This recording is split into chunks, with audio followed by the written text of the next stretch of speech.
Deputy commissioner health and hospital Shri અને આરોગ્ય અધિકારી શ્રીની સીધી માર્ગદર્શન અને સૂચના હેઠળ સુરત મહાનગરપાલિકાના અલગ અલગ ઝોનમાં આઈસ્ક્રીમનું વેચાણ કરતી તેમજ ઉત્પાદન કરતી સંસ્થાઓમાં ફૂડ વિભાગના ફૂડ સેફ્ટી ઓફિસરો દ્વારા નમૂના લેવાની તેમજ તપાસણીની કામગીરી કરવામાં આવી હતી.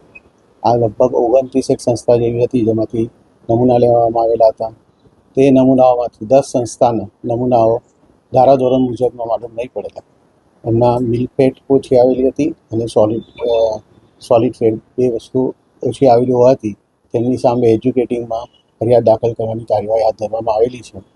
તેમજ ત્યાંથી લગભગ 80-79 જેવું આઈસ્ક્રીમનો નાશ કરવામાં આવેલો છે. સર, આ કેટલો હાનિકારક છે? એના જો બીજી કોઈ ફેટ ઉમેરેલી હોય તો લાંબે ગાળે શરીરને નુકસાન કરી શકે.